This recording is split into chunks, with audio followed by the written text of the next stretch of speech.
que tener mi agua, hermano. Ténganla, claro. Hermanos, que Dios les bendiga en esta hermosa tarde. Cada vez que hemos venido acá con mi familia nos hemos gozado. Me ayuda que ustedes adoran a un Dios vivo y verdadero. Y gracias a Él, hermano, nosotros hoy día estamos acá. Rápidamente me voy a presentar. Bueno, hermano ya dijo, mi nombre completo es Luis Enrique Flores. Todos me llaman en la iglesia Enrique. Mi esposa es la única que me llama Luis. Por eso así me conoció. En mi casa me llaman Quique. Así que ustedes escojan cómo me van a llamar. Pero hermanos, es un privilegio. Mi esposa Melba es nicaragüense. Yo soy de Salvador, pero me encanta Nicaragua. He ido muchas veces allá y me encanta el país. Tengo 3 hijos. El mayor tiene 26 años, Luis Arturo. Él estuvo por mucho tiempo en la iglesia, pero por razones que todos sabemos en la vida, pues se alejan, ¿verdad? Y es triste como uno de padre ver que sus hijos pues llegan a una edad en que ellos por alguna u otra razón, hermanos, se alejan de las cosas de Dios. Pero estamos orando, ¿verdad? Porque para Dios no hay nada imposible. Enrique Alejandro, mi segundo hijo, acaba de cumplir 21 años. Gracias al Señor, él pues hizo una profecía de fe y ama al Señor, lo sigue. Brian tiene 16 años y también pues estamos encaminando en las cosas de Dios. Y espero pues que un día verlos, les digo a ellos, cuando en la iglesia donde nos congregamos, les damos las clases a los jóvenes, les decimos, un día ustedes son los que van a estar aquí parados, nosotros vamos a pasar, pero es la próxima generación, hermanos, y eso es muy importante. ¿Qué es lo que estamos haciendo nosotros hoy en día? Los padres, ¿qué estamos haciendo con nuestros hijos? Porque nosotros, hermanos, vamos a pasar, pero viene otra generación por detrás, y esa generación tiene que seguir predicando la palabra de Dios mientras el Señor no venga. Amén. Bueno, serví con el hermano Salomón por mucho tiempo en la iglesia bíblica de la Gracia. Nos estamos reuniendo en Franconia. Tengo años de conocer al hermano Salomón, un hombre de Dios. Trabajamos juntos en el ministerio. Durante muchas batallas estuvimos juntos. Pero ahora está aquí con ustedes, ¿verdad? Y qué bueno, hermanos, yo haberles conocido, de verdad. Les amo en el Señor, les amamos. Nos gozamos cada vez que venimos acá y es un privilegio de verdad, hermano, que me haya dado la oportunidad. Me da gozo y para mí pues es un gozo grande, hermanos, compartir la palabra con ustedes. Yo quiero que vayamos al libro de Jonás. En mi lectura diaria leí este libro. Y fue de gran bendición, hermanos, a mi vida. Y cuando los hermanos me preguntaron si podía yo, ¿verdad?, compartir con ustedes algo, esto se me vino a la mente. Todos conocemos este libro, amén. Todos conocemos la historia de Jonás. Todos sabemos que este hombre, pues un hombre de Dios, se le dio un mandato, se le pidió algo, Dios le dijo específicamente que hiciera algo, mas sin embargo, él decidió hacer otra cosa. Y todos conocemos, yo me acuerdo desde pequeño que me contaban esta historia, que llegó un pez muy grande y se lo tragó y estuvo en el pez en el vientre del pez por muchos días. Pero yo no quiero enfocarme en eso hoy día. Yo lo que quiero ver son otras cosas que también este libro enseña. Pero vamos a leerlo, hermano. Jonás, capítulo 1, de los versículos 1 al 16. ¿Lo tenemos todos? Amén. Voy a darle lectura, hermano. Si se pueden poner de pie para darle lectura, les voy a agradecer. Vino palabra de Jehová a Jonás, hijo de Amitán, diciendo: levántate y ve a Nínive, aquella gran ciudad, y pregona contra ella, porque ha subido su maldad delante de mí. Y Jonás se levantó para huir de la presencia de Jehová a Tarsis, y descendió a Jope, y halló una nave que partía para Tarsis, y pagando su pasaje, entró en ella para irse con ellos a Tarsis, lejos de la presencia de Dios, de Jehová. Pero Jehová hizo levantar un gran viento en el mar, y hubo en el mar una tempestad tan grande que se pensó que se partiría la nave. Y los marineros tuvieron miedo, y cada uno clamaba a su Dios, y echaron al mar los enseres que había en la nave para descargarla de ellos. Pero Jonás había bajado al interior de la nave y se había echado a dormir. Y el patrón de la nave se le acercó y le dijo: ¿qué tienes, dormilón? Levántate y clama a tu Dios, quizá Él tendrá compasión de nosotros y no pereceremos. Y dijeron cada uno a su compañero: venid y echemos suertes, para que sepamos por causa de quién nos ha venido este mal. Y echaron suertes, y la suerte cayó sobre Jonás. Entonces le dijeron ellos: decláranos ahora por qué nos ha venido este mal. ¿Qué oficio tienes y de dónde vienes? ¿Cuál es tu tierra y de qué pueblo eres?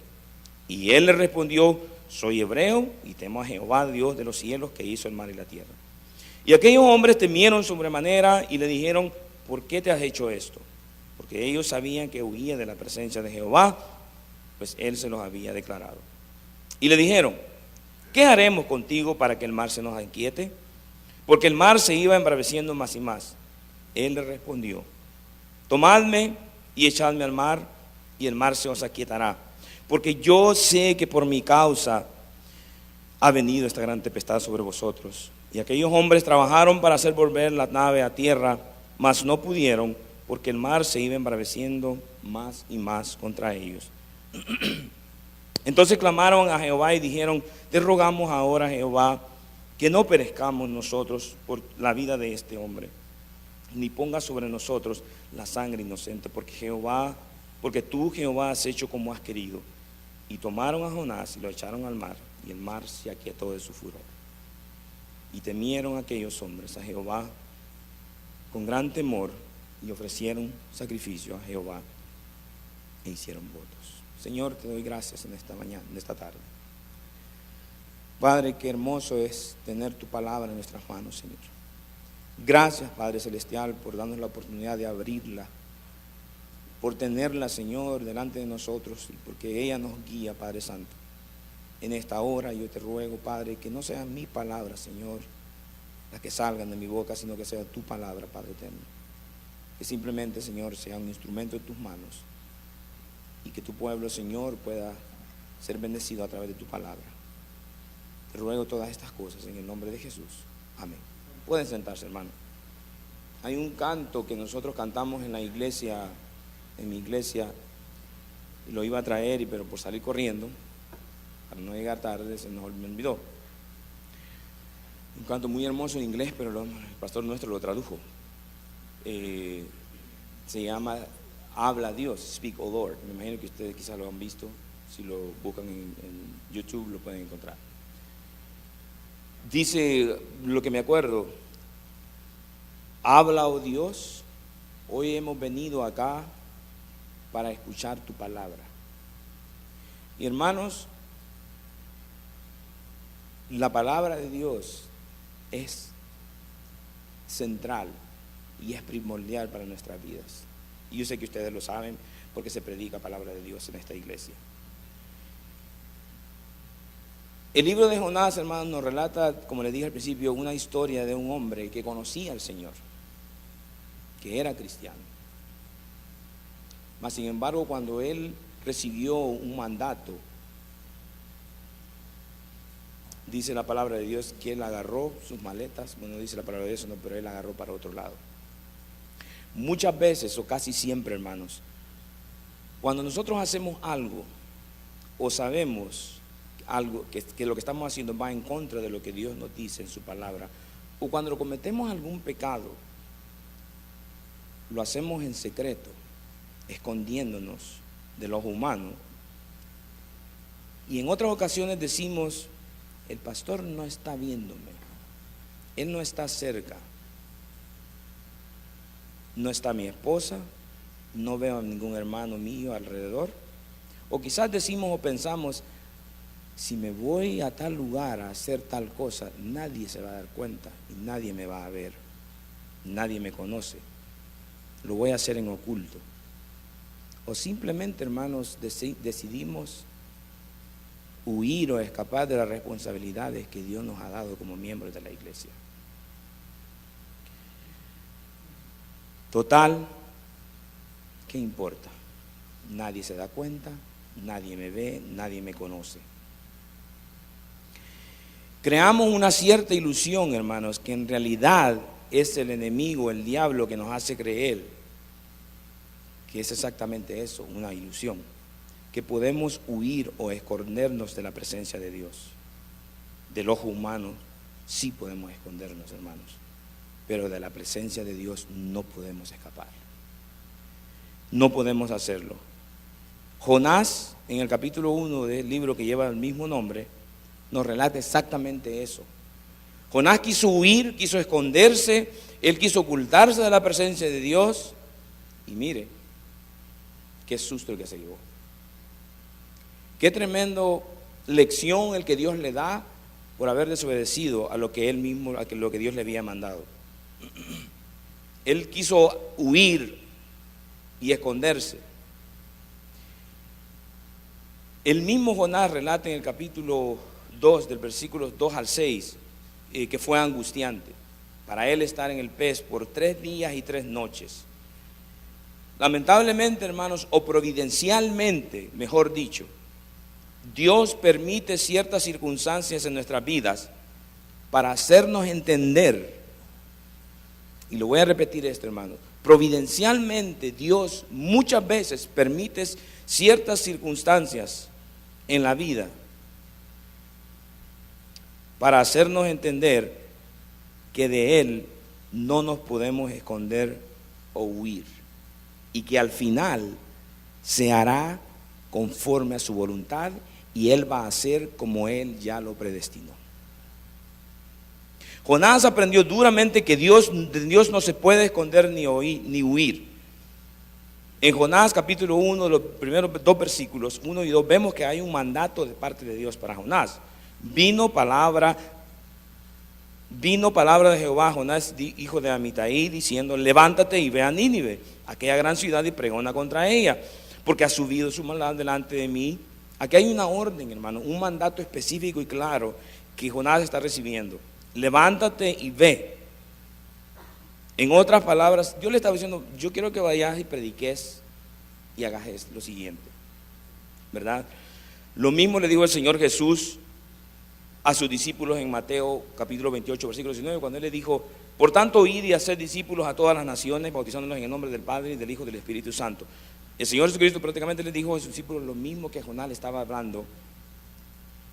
El mandato es el mismo: ir y predicar. Los discípulos obedecieron, sin embargo Jonás no lo hizo, hermanos, y ya nosotros vimos eso.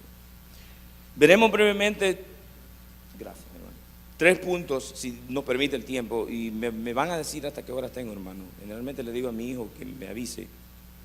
Ok, gracias. En cuanto a la desobediencia de Jonás y cómo Dios usa esta situación, el primer punto es: Jonás trata de huir o esconderse de Dios. Jonás decide huir de la presencia de Dios. Al querer huir de la presencia de Dios, él sabía que esto no iba a ser posible, hermanos. Y eso es lo que a mí me dejó muy, muy pensativo cuando yo leí este pasaje y estudiaba. ¿Por qué Jonás, conociendo a Dios, recibe un mandato, pero él decide hacer otra cosa? Hermanos, nosotros mismos pasamos por circunstancias así en la vida. Sabemos que nuestros pastores nos dicen una cosa, nos dicen: ustedes deben obedecer, la palabra de Dios dice esto, mas sin embargo nosotros hacemos todo lo contrario. Muchas veces nosotros leemos la Biblia y decimos, por ejemplo, el pueblo de Israel: qué bárbaro el pueblo de Israel, decimos, qué necios. Con razón el Señor los castigó de tal manera y los hizo pasar tanto tiempo en el desierto, cuando en realidad estaban ahí cerquita, pero el Señor, por su desobediencia, hermanos, somos iguales. Y estas cosas están en la palabra de Dios, hermano, para que usted y yo veamos. Y la palabra de Dios dice que es como un espejo, hermano, que usted se ve y usted debe verse. Yo me debo de ver y decir: realmente yo soy así. Pero por eso, hermano, tenemos a Cristo. Por eso tenemos a los pastores en las iglesias, hermanos, a hermanos maduros en la fe, para que nos hablen, para que nos guíen, para que nosotros pongamos atención a lo que nos están diciendo y nosotros obedezcamos. Jonás conocía al Señor, mas sin embargo, Satanás lo cegó en ese momento. Quizás por egoísmo, quizás porque él lo dice más adelante, que él sabía que Dios era misericordioso y que por eso él no iba. Ahora bien, hermanos, Jonás conocía a Dios, era un siervo suyo, mas sin embargo él desobedece. Pero ocurre otra cosa aquí, hermanos, cuando él está huyendo. Él se va a tomar un barco y se va a alejar, a esconderse de Dios. Pero él puso en peligro la vida de estos hombres. Puso en peligro su vida y la vida de los marineros. Generalmente, hermanos, muchas veces también pasa con nosotros mismos. Cuando nosotros pecamos, cuando nosotros actuamos de tal manera, hermanos, ese pecado afecta no solo a mi vida, pero afecta a las personas que están a mi alrededor. Y a veces, hermanos, afecta a la iglesia. No a veces, muchas veces. Entonces, hay que tener cuidado y pensar antes de hacer algo que sabemos que va en contra de la voluntad de Dios, porque no solamente Jonás en este caso puso en peligro su vida, sino que puso en peligro la vida de hombres que ni siquiera sabían lo que estaba sucediendo hasta que él se lo declaró. Y muchas veces nosotros actuamos igual, hermanos. Decimos, pero ¿y por qué está pasando esa situación? Pero yo no entiendo. Hermanos, la palabra dice que debemos de examinarnos a diario, a través de la palabra, y decir, Señor, ve lo que hay en mi corazón, porque el corazón del hombre es engañoso. Y por eso que constantemente tenemos que venir a la palabra de Dios a ver qué hay en mi corazón. Si lo que yo verdaderamente estoy haciendo, hermanos, es de corazón, es con sinceridad, es para el Señor y no es para nadie más, o no es para que me vean.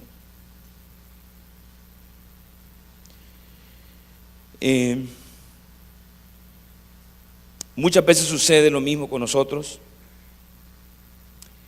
Conocemos a Dios y decimos que le amamos y le serviremos, pero cuando el pastor o los pastores nos piden que nos preparemos y que nos llaman a trabajar en la obra, en la iglesia, rehusamos. No tengo tiempo, hermano. Es que usted sabe cómo trabajo yo. Es que no puedo, hermano. Es que ponemos 1000 excusas, hermanos, para servir. Quizás aquí no, ¿verdad? Yo no conozco a la iglesia y ojalá que no, que yo veo que la mayoría siempre están ocupados, y qué bueno eso, hermano, que siempre haya disponibilidad y decirle al Señor, justamente en tanto que cantábamos, Cristo, heme aquí, yo estoy dispuesto, hermano. El pastor viene y le dice, mira, hermano, yo quiero que, hermano, sí, yo no puedo, pero yo quiero que usted me ayude, yo quiero un día quizás enseñar, dar una clase, yo quiero prepararme, yo quiero aprender, yo quiero servirle a Dios. Él me ha dado tanto, Él me sacó del lodo cenagoso de donde yo estaba. Yo quiero servirle, quiero entregarme. Dice un hermano en nuestra iglesia, yo quiero desgastarme para el Señor. Porque eso es lo que tenemos que hacer, hermanos, desgastarnos. Él dio todo para nosotros, Él dio a su Hijo. Y lo mínimo que nosotros podemos hacer, hermanos, es darle nuestro servicio.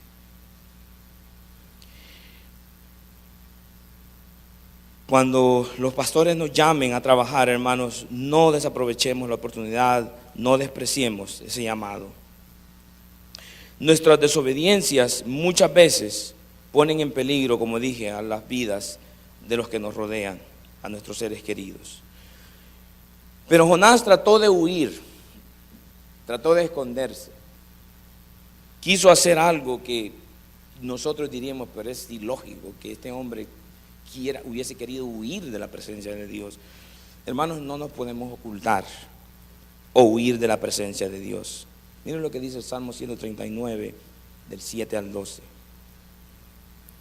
Salmo 139, versículos del 7 al...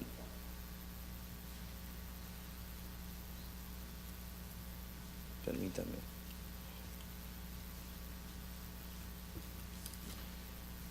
Dice: ¿a dónde me iré de tu espíritu? ¿Y a dónde huiré de tu presencia? Si subiera a los cielos, allí estás tú. Y si en el Seol hiciere mi estrado, he aquí allí tú estás. Si tomare las alas del alba y habitare en el extremo del mar, aún ahí me guiará tu mano y me asirá tu diestra. Si dijere ciertamente las tinieblas me encubrirán, aún la noche me resplandecerá alrededor de mí. Aún las tinieblas no encubren de ti, y la noche resplandece como el día. Lo mismo te son las tinieblas que la luz. Hermanos, no podemos escondernos o huir de la presencia de Dios. Es una ilusión, es una mentira, es una falsedad que el enemigo pone en sus mentes y en la mía. No nos podemos esconder de Dios.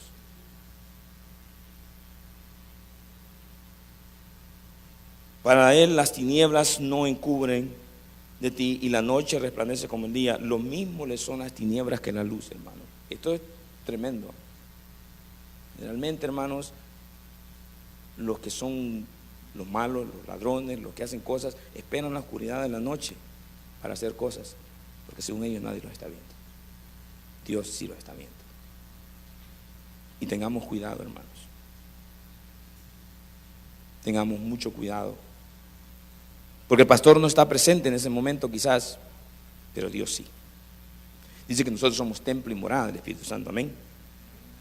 Él está ahí con usted cuando esté trabajando, cuando usted está solo en el cuarto, cuando usted está en el internet, cuando usted está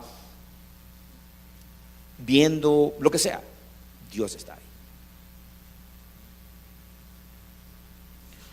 Salmo 139 del 1 al 4. Oh Jehová, tú me has examinado y conocido, tú has conocido mi sentarme y levantarme, has entendido desde lejos mi pensamiento, has escudriñado mi andar y mi reposo, y todos mis caminos te son conocidos, pues aún no está la palabra en mi lengua, y aquí Jehová, tú lo sabes.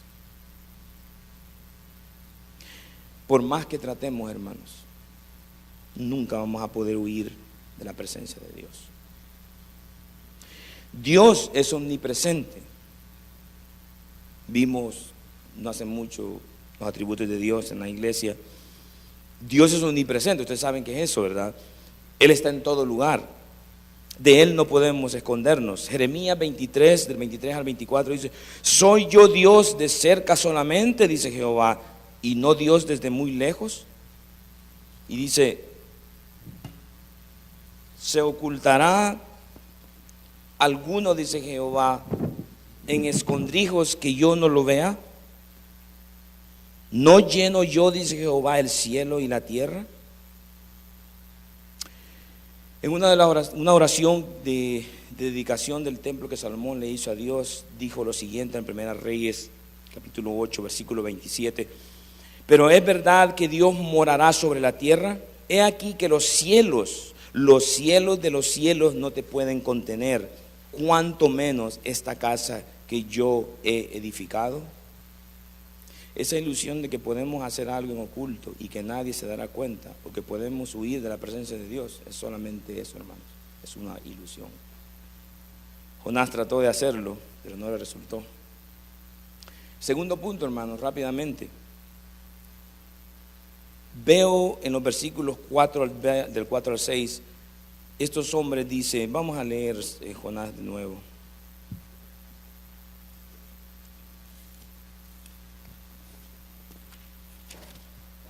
Versículos del 4 al 6 dice: pero Jehová hizo levantar un gran viento en el mar, y hubo en el mar una tempestad tan grande que se pensó que se partiría la nave.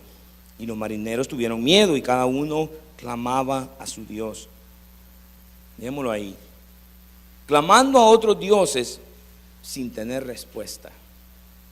Después de haber zarpado, del versículo 4 que acabamos de leer, Dios hizo levantar un gran viento, y hubo en el mar una tempestad tan grande que se pensó que se partiría el barco. Los marineros se angustiaron, hermanos, y clamaron a sus dioses. Yo me imagino, yo pienso que estos hombres eran hombres experimentados en andar en el mar, ¿verdad? En Nicaragua, los que son de Nicaragua saben, y bueno, es una tierra de lagos y volcanes, y hay un lago hermosísimo, es el lago de Nicaragua, el gran lago, el Cocibolca, y es el segundo lago más grande de Latinoamérica después del Titicaca. Una de las veces que fuimos, en una ocasión, hay una isla, la isla de Ometepe, que es famosísima. Se toma un barco o una lancha para llegar a la isla desde tierra a Ometepe. Hay una hora de camino sobre el lago. El año, no esta vez, la vez anterior que fuimos para tomar queríamos ir a la isla. Llegamos tarde porque hay un ferry que es un barco enorme que le entran hasta camiones cargados para ir a la isla. Ya se había ido, entonces, no, pero queremos ir. Bueno, nos montamos nos arriesgamos a una lanchita. No era lanchita, ¿no? Yo todavía le dije a mi cuñado, ¿estás seguro que esto no se va a hundir, ¿verdad? Porque no, está bien. Bueno, empezamos a navegar. Hermanos, yo no dije nada, pero yo solo miraba a mis hijos que cambiaban de colores. Mi esposa, yo no la escuché, pero dice que iba en una total gritazón con mi suegra. El agua, no les miento, hermano, se metía, porque había mucho viento y obviamente habían tormentas.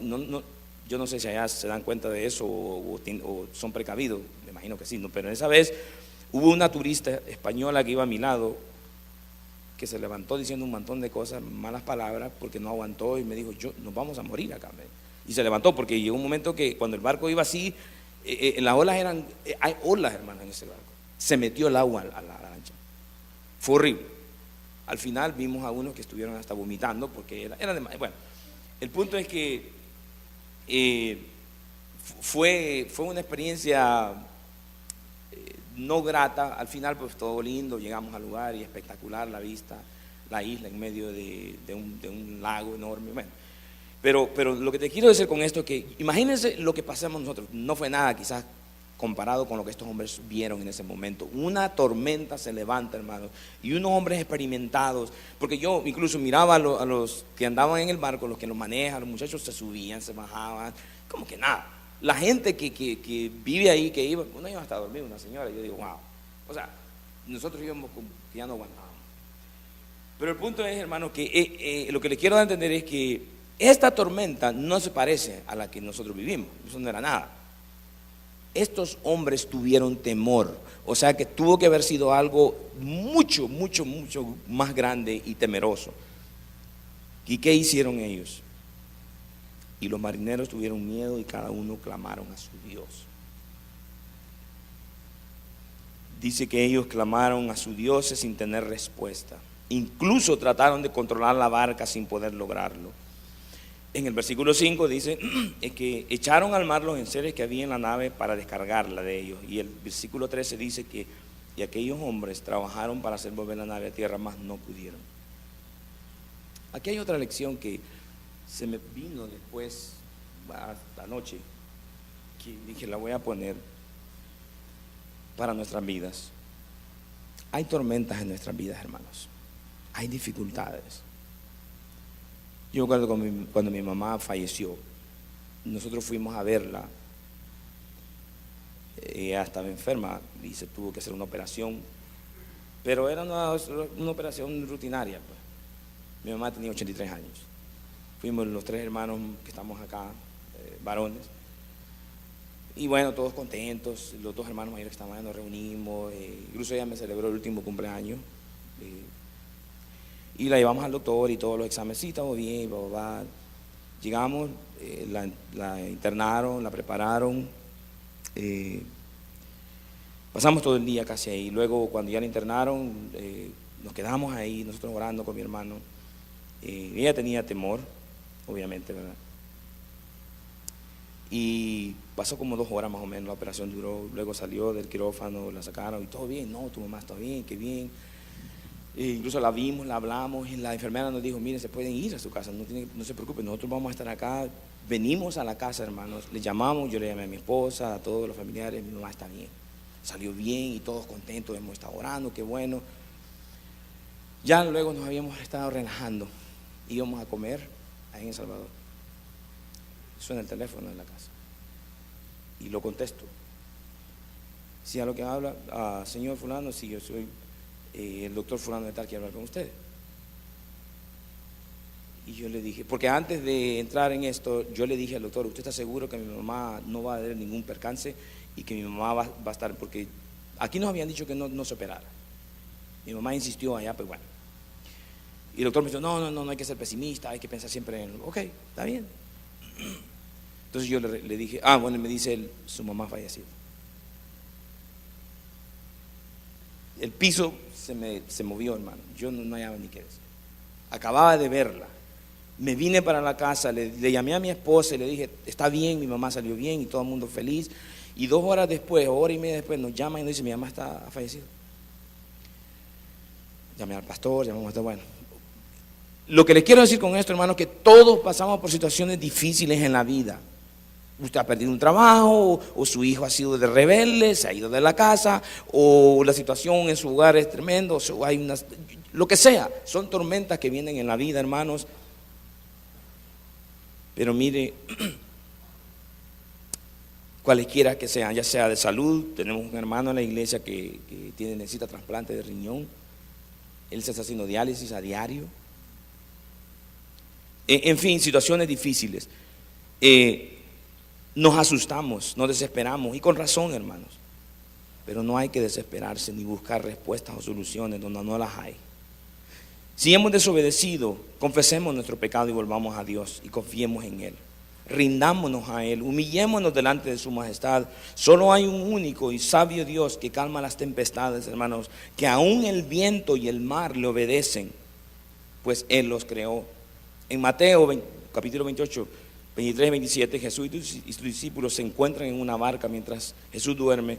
Se desata una tormenta, si ustedes se recuerdan, y los discípulos temen por su vida. Jesús es despertado y manda callar el mar y los vientos. Él es el único Dios que puede calmar las tempestades de nuestras vidas. Cualquiera que sea nuestra situación, hermanos, confiemos y esperemos en Dios. No nos desesperemos, hermanos. Dios sabe por qué suceden las cosas, aunque usted y yo no entendamos y digamos, Señor, confiemos en Él, porque ¿sabe qué? Dios vive. Él está sentado en el trono, hermanos. Él reina. Y nosotros tenemos que tomarnos de esas promesas, hermanos, que en un día va a volver, y que estas cosas acá, hermanos, son tribulaciones cortas, pasajeras, pero que esas cosas no se comparan, dice la palabra, con lo que vamos a vivir con Él. Amén. No nos dice, pero mire lo que dice Isaías 26, del 3 al 4. Tú guardarás en completa paz a aquel cuyo pensamiento en ti persevera. Porque en ti ha confiado, confiad en Jehová perpetuamente, porque en Jehová el Señor está la fortaleza de los siglos. Debemos de confiar en Él, hermanos. Los marineros buscaron ayuda por otro lado, no la encontraron. Clamaron a sus dioses, hermanos. La tempestad no se calmó, al contrario, el mar se embraveció más.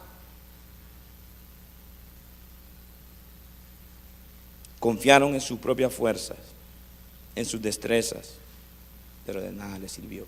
Hermanos, una advertencia: no confiemos en nuestras propias fuerzas, o sabiduría, o inteligencia, o destreza, cualquiera que usted y yo tengamos, hermanos, cuando estemos en situaciones así. No nos desesperemos, porque a veces cuando nos desesperamos, hermanos, y tratamos de resolver las cosas, las hacemos peor.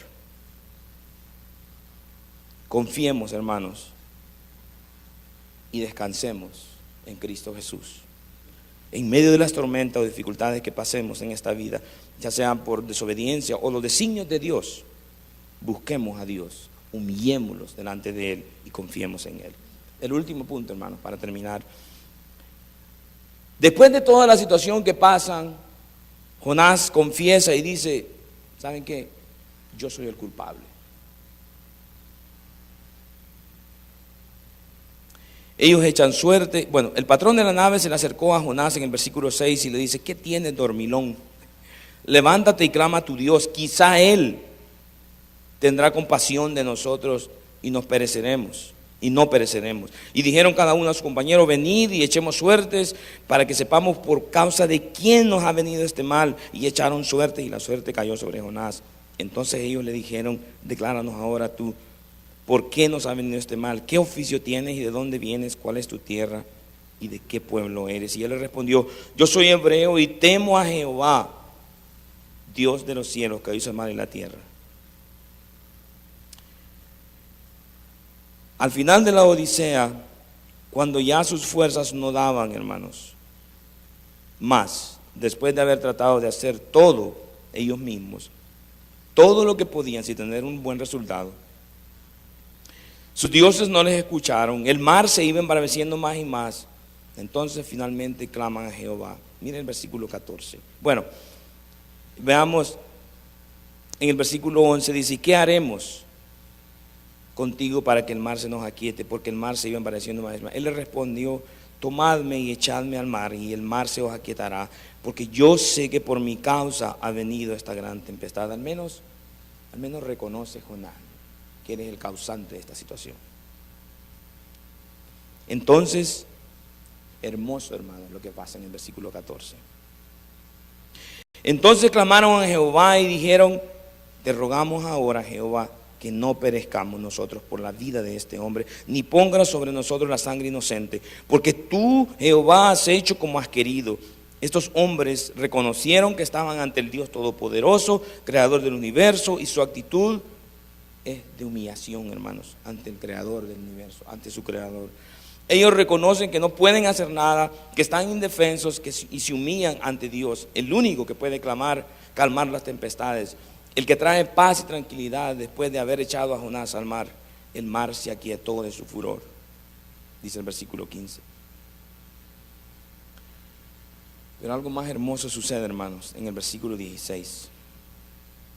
Y temieron aquellos hombres a Jehová con gran temor, y ofrecieron sacrificio a Jehová e hicieron votos. Dios fue exaltado y alabado, hermanos. Y fueron reverentes y adoraron a Dios. Yo creo, no es explícito acá en la Biblia, pero yo me atrevo a decir que estos hombres creyeron en ese momento en Dios. Fueron salvos, hermanos. Miremos lo que dice el Salmo 103 para terminar.